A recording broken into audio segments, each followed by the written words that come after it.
Howdy, homies. James Finnerty here with Rewind Electric again. And tonight on the Rewind Electric show, which you are now watching, we're going to do a little bit of messing with these classic babies, particularly this guy right here, and with a little bit of Cruz Ramirez. What you'll also see here on the bench are these two ICO boxes. And I don't know if we're going to use this one, but this is the one that I intended to pull out. It's called a decade box because it's for swapping capacitor values. So as you rotate this around, these two terminals here are going to read the various ratings listed on the dial. Actually, they won't because some of the parts are drifted, but they'll read something close to it. It's called a decade box because they used to go by tens. That's no longer the case because we have this weird numbering system now where parts are 0.033, 0.047, 0.022, and that has to do with tolerances, and that's a talk for another video.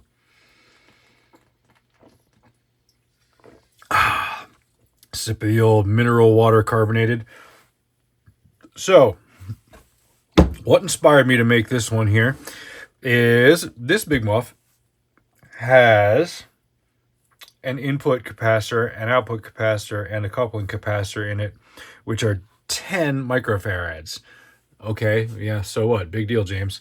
Right, it's not that big of a deal. But typically, on other designs, including the Ram's Head of other builds, they're lower. In fact, they could be quite a lot lower. They could be 0.1 microfarads, which is significantly lower than 10.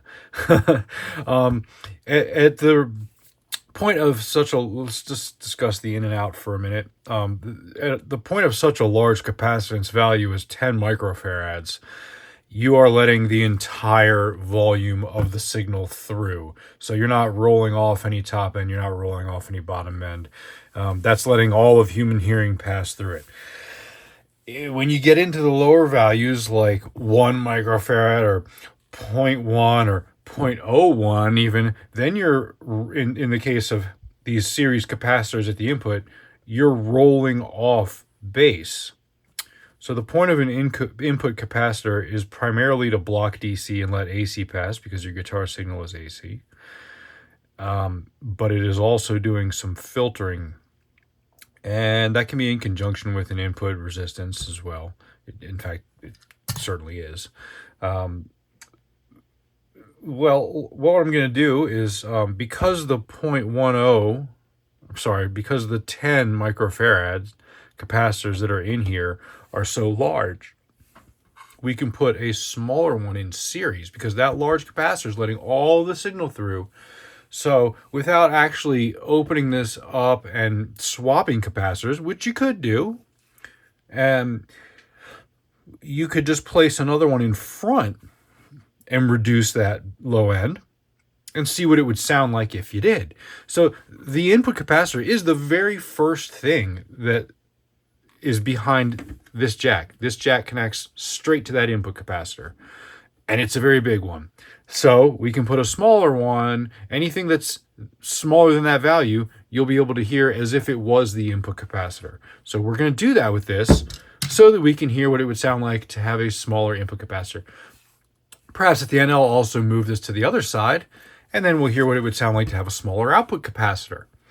I think both are going to have different effects because if you have a smaller output capacitor but not input, then you're letting all that bass through, all 4 of your transistors and 2 of your clipping diode stages, so 4 diodes, 2 stages, plus all the other components are getting that full range sound and saturating with that full range sound. So I think putting it at the end would have the effect of rolling off the bass after the signal's already become farty. So you're going to have kind of a mushy sound that is then reduced in the low end.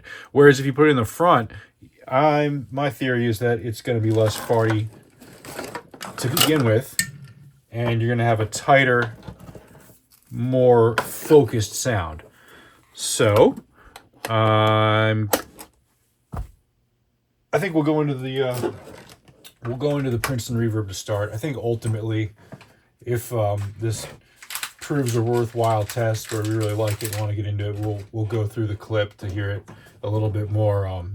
That amp has more low end. But I think for now, Princeton reverb will do the job. So, somebody in the audience, please pick the voltage of the night for me. I need a number between 100 and 117 or so. So, anybody out there? Okay, you with the upside down glasses and the funny mustache. 114.3, you say? You have it. You have determined the magic voltage of the evening, which is now the perfect voltage for this amp at this time and place in the universe right now. So thank you so much for contributing that to this. Now, here's the trick. How am I gonna get that cap between the output of my guitar and the input on the pedal? There's a lot of ways I could do that. And I'm just debating out loud as to what's going to be the easiest one. I think I'll grab a different cable that I have sitting here. I think I can get into this one a little easier. Maybe not. Let's have a look inside this one.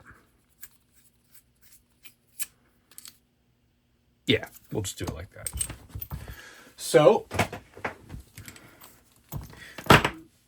there's about 6 ways that I could do this, but I think this will be the fastest and easiest way of disrupting this is to just use a regular guitar cable and desolder the tip so that we have access to messing with it.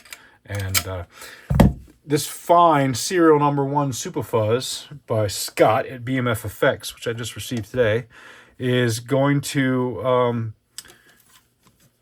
serve well below its purpose in providing me a stable platform to hold that plug while I desolder this connection. And here we go.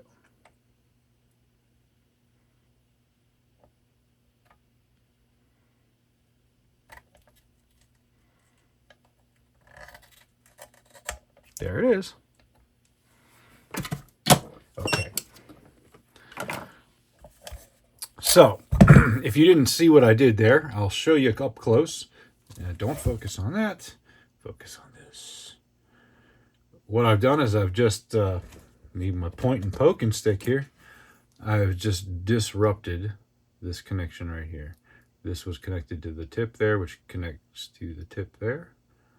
And now it is not. And so I can now place a capacitor between the two for that series capacitor connection that I'm looking for. So I've just connected that red lead to the tip of the plug. And now I'm going to connect this green one to the center of the lead, which I previously disconnected. Now, this is going to hum because we've unshielded all of this. We've got the center conductor exposed here. That's just going to be the nature of it, I think. I don't think there's much we can do about that.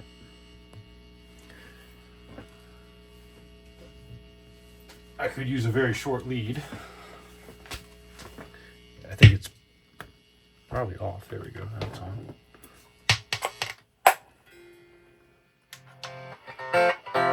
Okay, let's go to... Wow, this starts at 0.01. Well, I might have to yank some capacitors out of a parts bin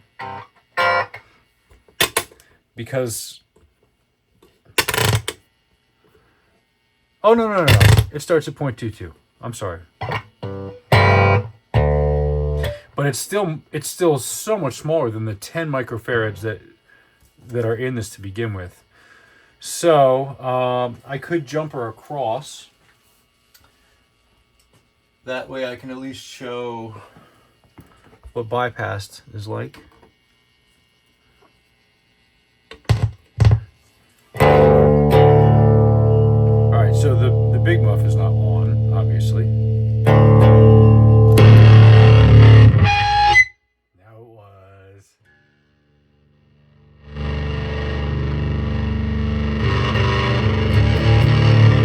But hey, this will work even bypassed. So let's not overlook that. So that is no capacitor in series. Okay, it's also not tuned.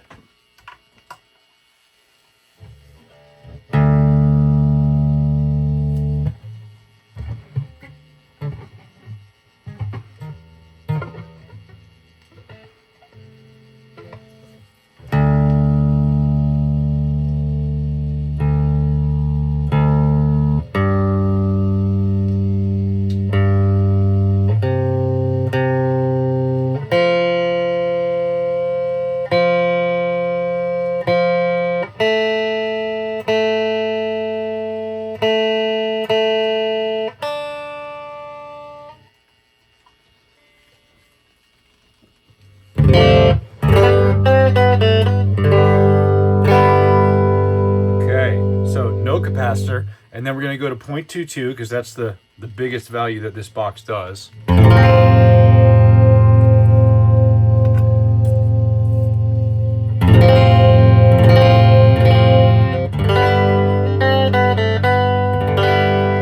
Sounds basically the same, right? Let's go really far down to 0.0001 just so you can hear that there is a difference. It's letting almost nothing through. 0.0015 or 0022.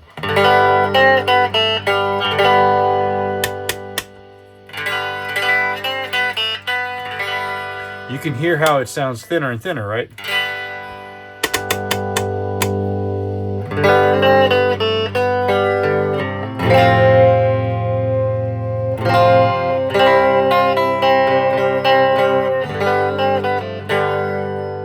That's 0.033 or 47. I don't know. The dial's kind of in between the two.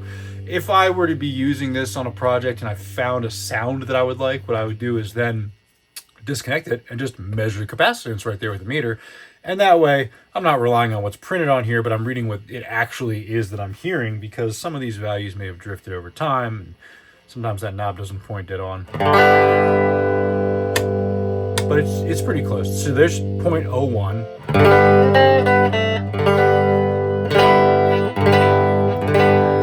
Quite a difference from 0.001. Let's go listen to 0.001 again from here. There's 0.001. And 0.01. 1 decimal place. Let's go up 1 more decimal place to 0.1.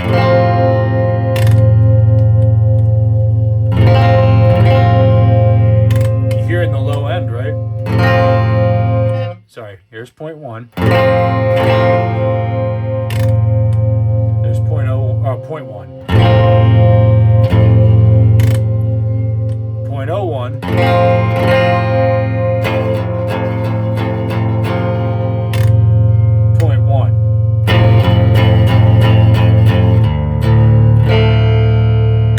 0.22.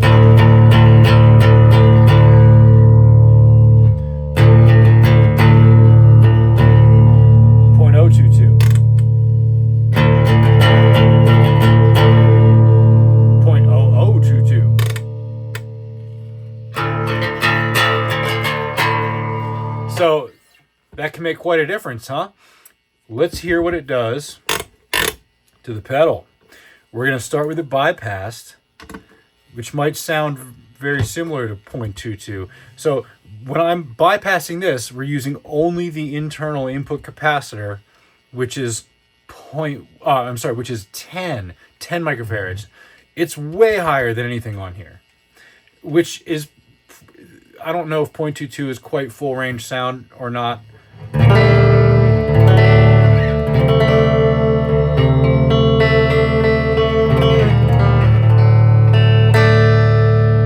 But let's find out. I'm going to turn the amp down because it's going to squeal at me again.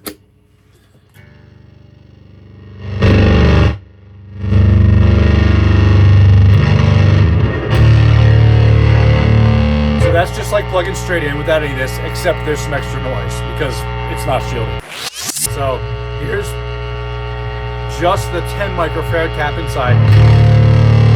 Now I'm going to remove this jumper and we'll have 0.22.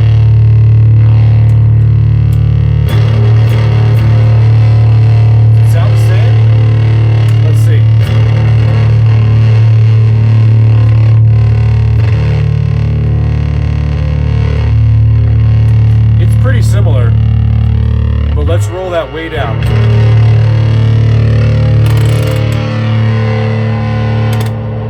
There's 0.00022. It just changed the entire nature of it, right?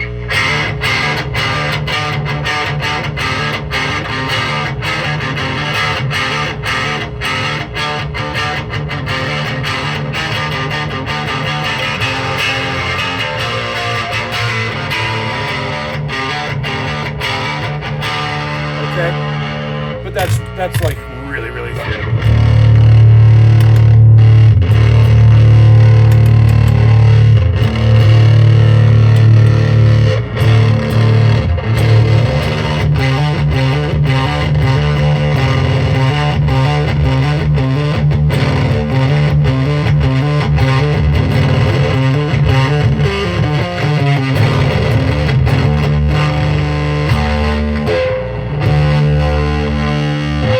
But it's still kind of farty, isn't it? So let's hear that against the bypass.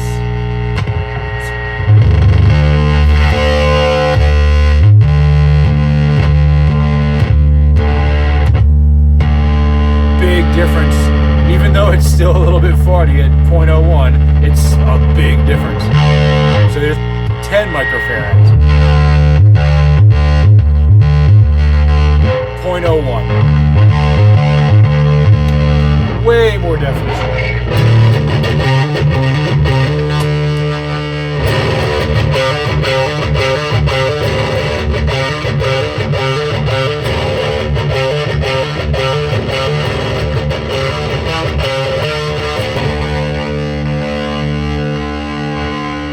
Let's go even lower. 0.0047.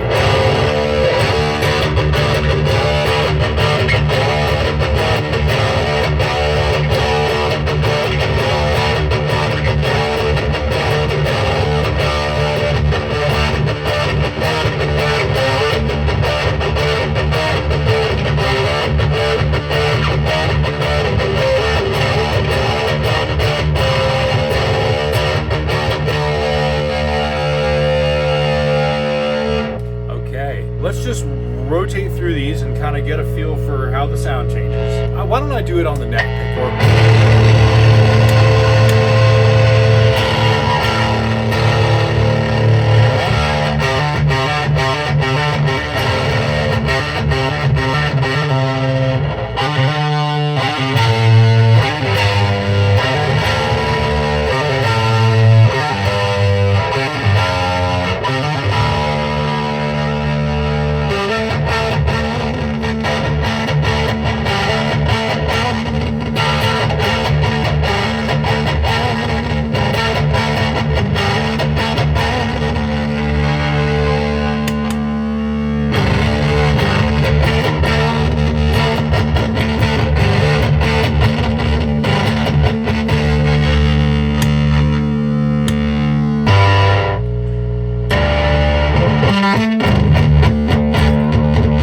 Having some trouble with that.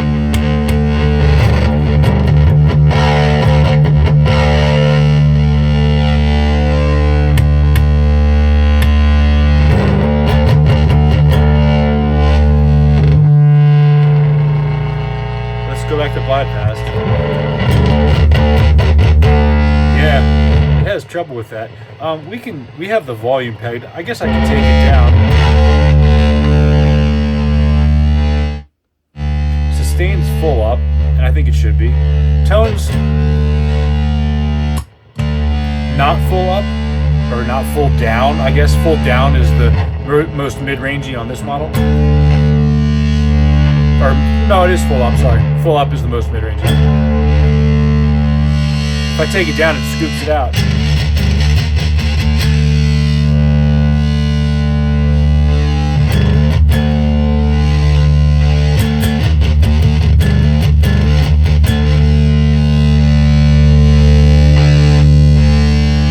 Volume like halfway.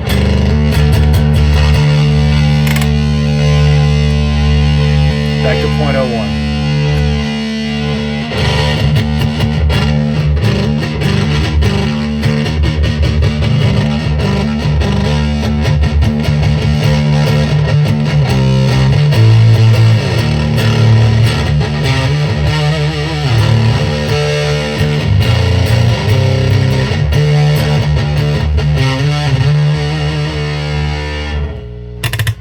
0.1 again. 0.1 is actually a big muff value that is commonly used.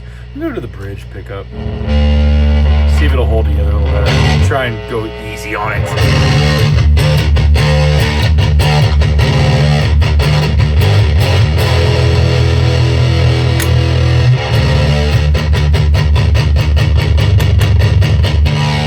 Here's the neck again.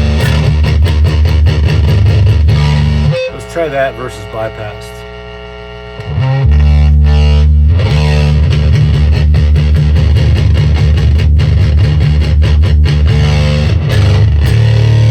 Yeah, it's a lot.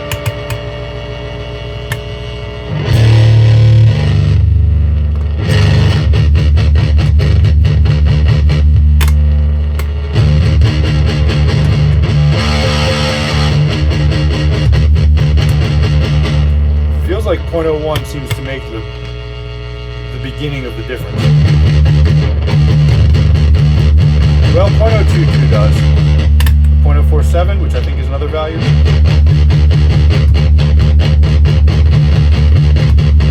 Doesn't make a lot of difference. 0.033. 0.033 makes a difference, but it's not very significant.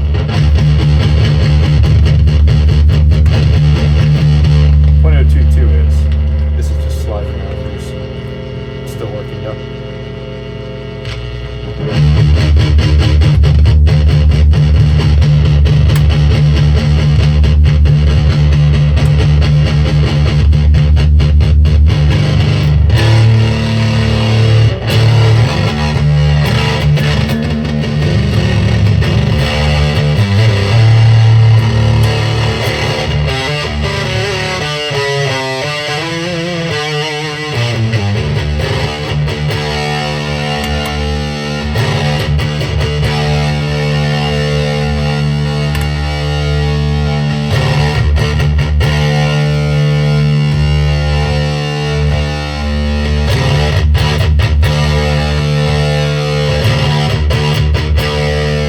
I guess that 0.047 does make a bit of a difference, but it's around this area where it starts to make a difference. Then when you get up to 0.01, it makes more of a significant difference.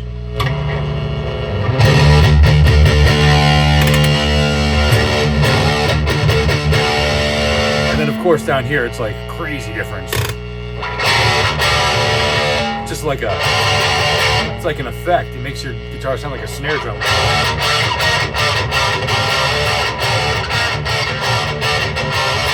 Or if you want to play kazoo tango.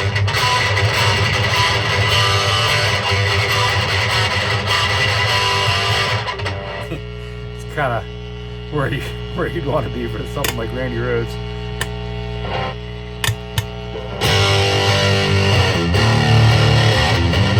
I keep saying I'm not, and then it just my fingers do it. I kind of like that 0.01. Doesn't have quite enough low end.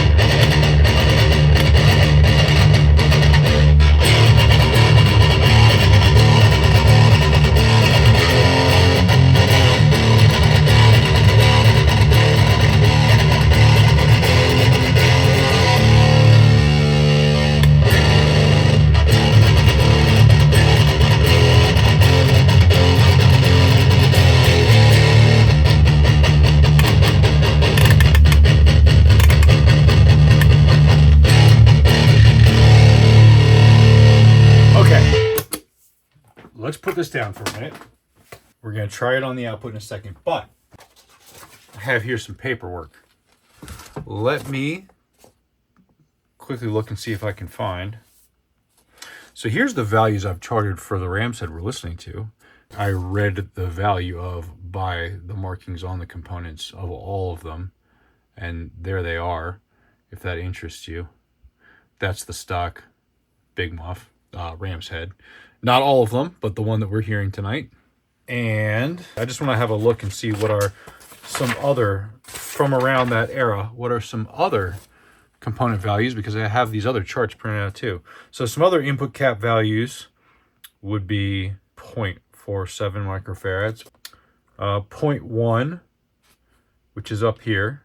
I didn't notice much difference between 0.1 and bypassed, which is the 10 that's in it right now. I don't think that I think you're letting full range sound in all through this range here. There's another 0.1. Okay, so there's one of these here that's actual measured values off of a violet ram's head, Big Muff. And the stated value on that cap was 0.1, but the measured value was 0.09, a little bit below, like between these two.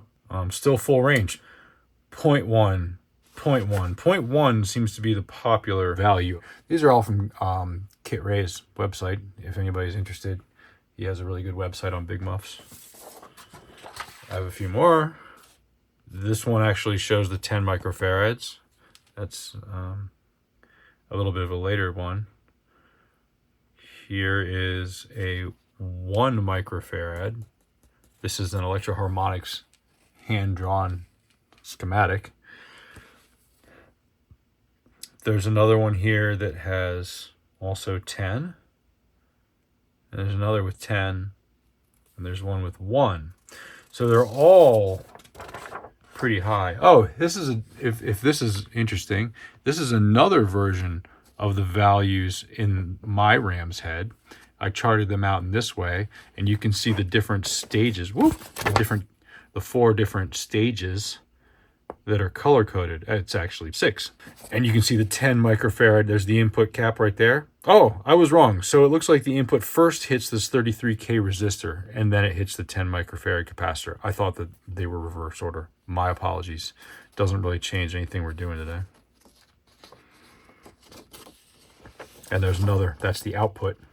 And then there is another coupling cap in the middle there that's also a 10 microfarad. Those 3 values in any of these ram's heads seem to change together. So you're not usually going to find C1, which is, in the case of mine, the 10 microfarad. You're not usually going to find this to be a 10 without C2 also being a 10. And then where's the other 10? Right there, C13. So C1, C13, and C10 tend to be the same value. Let me just review that to see if that's the case in a couple of these.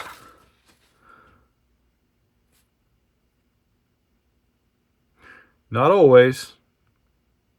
Yeah, so this first one here has a 47, or maybe a 0.47, of course. It's a 0.47, it has to be. I shouldn't say of course, anything goes with the EHX.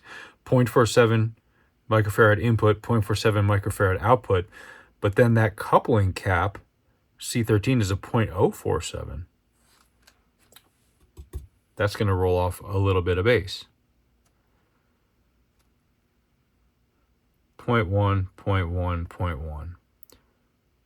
0.1, 0.1, 0.1. See what I mean? They usually are the same value. This is the metered values, so the stated value would be 0.1, 0.1, 0.1, and they meter close to that. This is 0.1, 0.1, 0.1. You got a lot of 0.1s. 0.1, 0.1, 0.1. These are in roughly chronological order, by the way, my charts here. So this is a little bit later now we're getting into. And I can't, 10, 10. I think it says 10. On the EHX hand-drawn schematic. 1. 1. Where's C13 on here?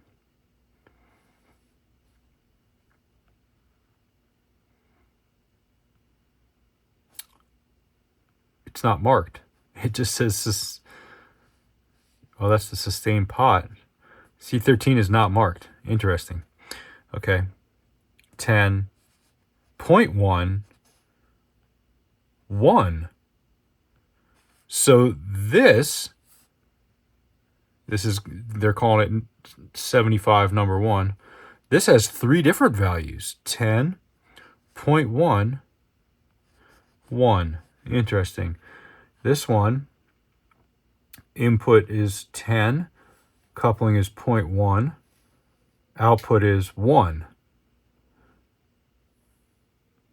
10.1, 110.11. Okay, so that convention carries over to this next version called 76 number 2. And then in this last one here, 1.11. So it's a new convention in that 76 number 1, as they're referring to it. Interesting. So it looks like the lowest value we're seeing in these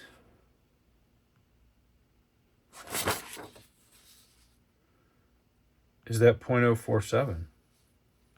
I don't think we saw a 0.01 anywhere. I'm just confirming. Yeah.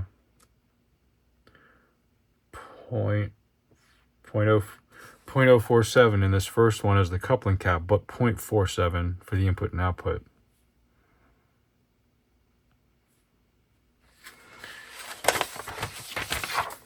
Very interesting. So as far as the input cap specifically, I guess 0.1 would be it for in and out, the lowest. Now, as a matter of curiosity, sorry, I have some other papers here. Those are for the op amp. We're not going to look at that. I mean, I guess we could, but for the triangle, this is, again, similar to the other one. This is for my triangle. I have a 0.1 input, 0.1 coupling, 0.1 output. And I rather like that configuration.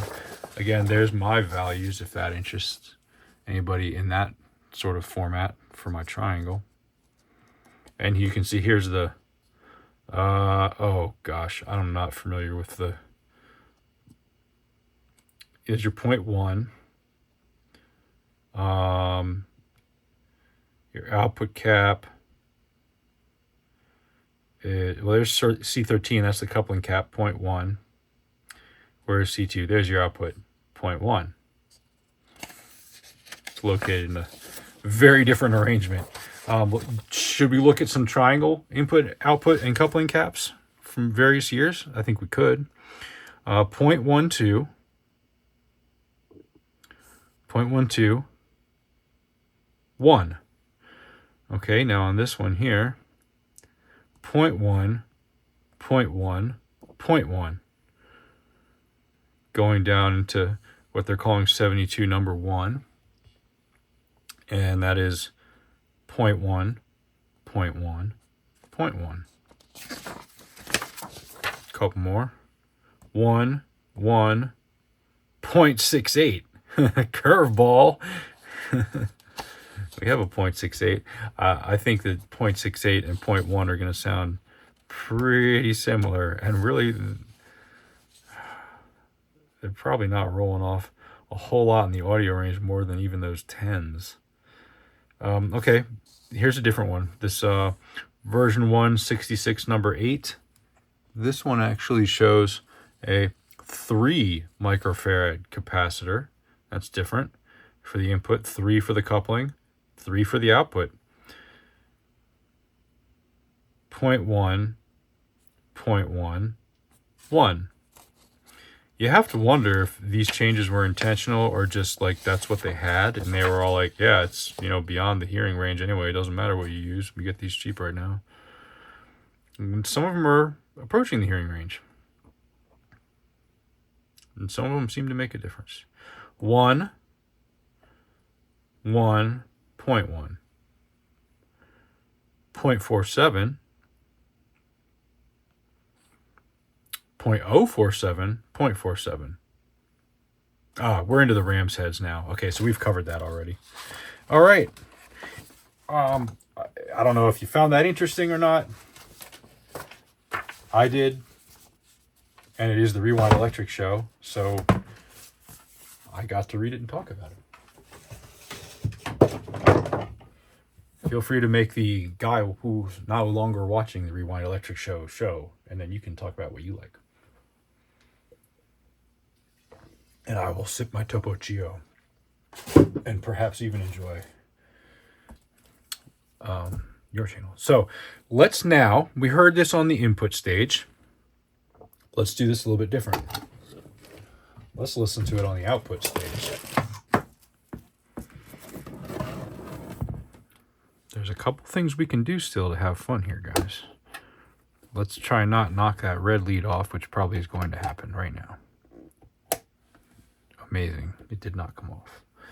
Okay, so now we're going to run whatever. I'll move this over here just for like making it more obvious that the capacitor's on the output side.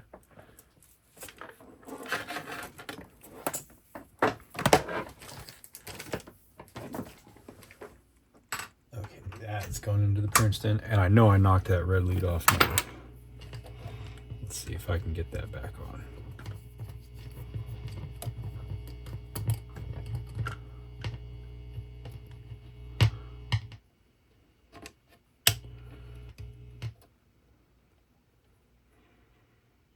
Just watching an interview with Josh Homme,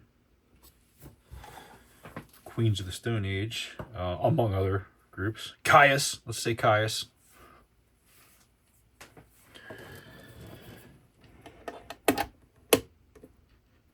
A recent interview. He seems to have calmed down significantly, at least during this interview. I like his music. Have for a long time. Okay, I think we're all set. My theory is that it's going to make a less significant difference. It's still going to filter out the low end just the same frequencies and all, but I think now it will probably, it's still going to sound more mushy and farty regardless of this cap value, because we're overloading the internals here with full range sound early on and throughout the circuit.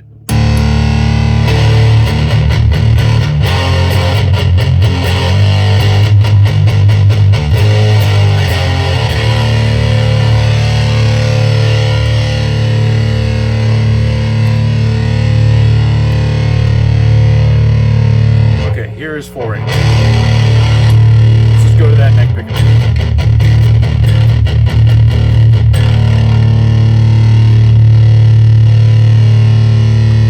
Here's 0.47. It's still really, really flubby.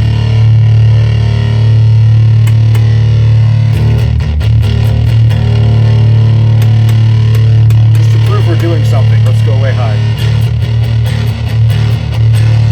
Here, right? It's taken away the bass. I mean, now it's taken away a lot of the sound.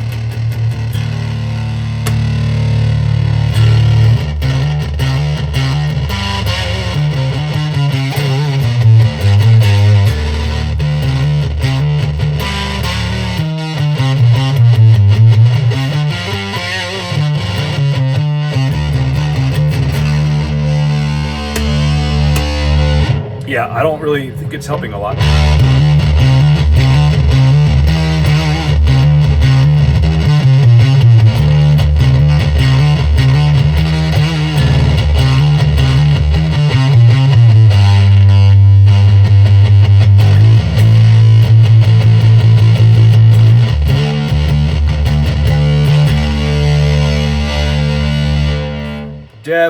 Definitely seem to make a far greater difference on the input than the output. Now, there is one thing that we didn't do yet that I kind of want to, and I wish I had done before I moved this over to the output, but it's not too late. I want to hear this on the input and the Electric Mistress on the output, which seems to do some nice loading of the circuit, which results in a cool tightening up of things. The Electric Mistress seems to tighten up the Big Muff in like a very significant and meaningful way, to the point where I don't really want to use this ram's head without an electric mistress after it, because it makes that kind of difference.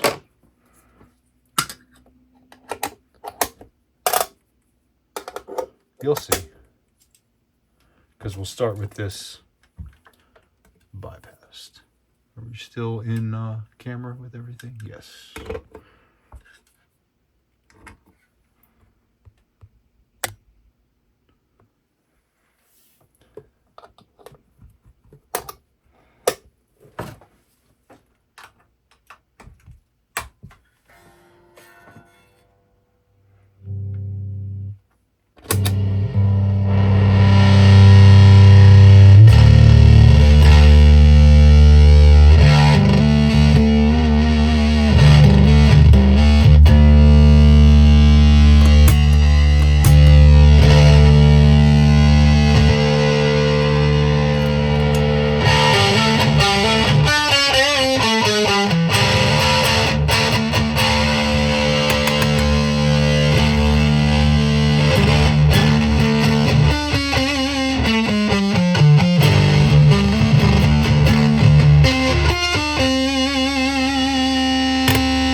After we discuss the cap values, let's just try 0.1 again, because 0.1 was, I think, the lowest input capacitor value that was used in a ram's head. So this is 10.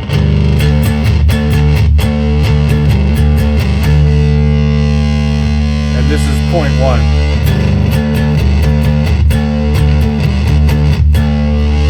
I don't really think it sounds that much different.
Really low values appear to help with the cleanup a little bit, but they're just like unrealistically low. They're a special effect kind of value. All right, let's just keep it on 0.022. Maybe 0.042.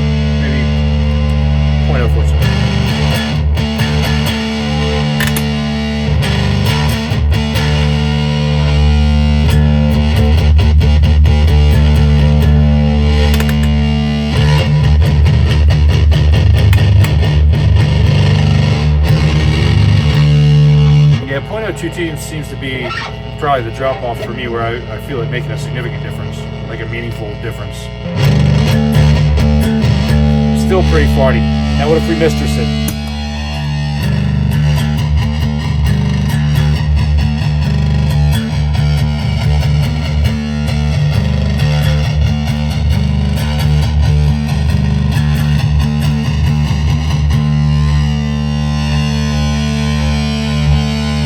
Cranking this up works better with the mistress behind it. It can get more mid-range.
That's kind of tight. Like if I was going to be doing this in a mix, that's a nice spot, that .0047.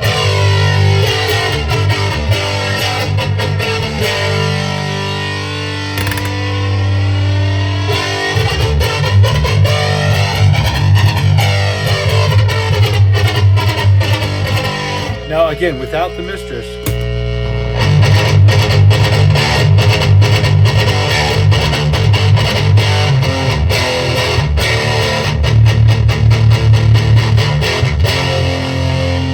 very farty.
That's the highest value that we were looking at on any of the schematics, that 0.1.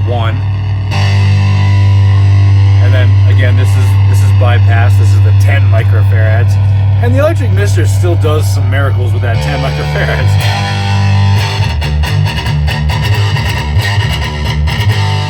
Even on the neck.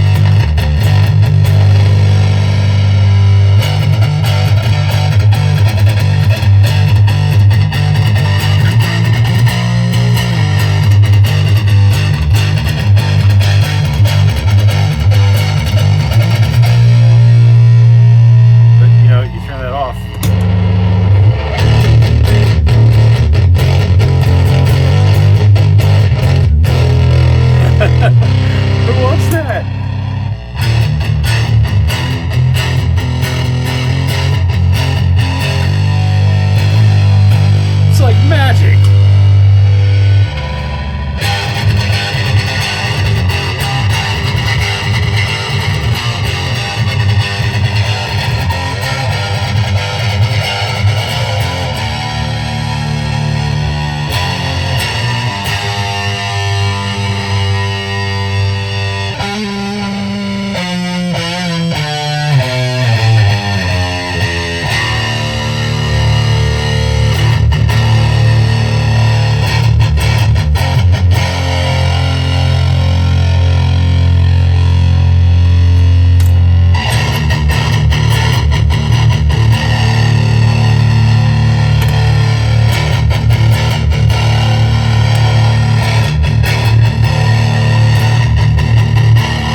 Okay.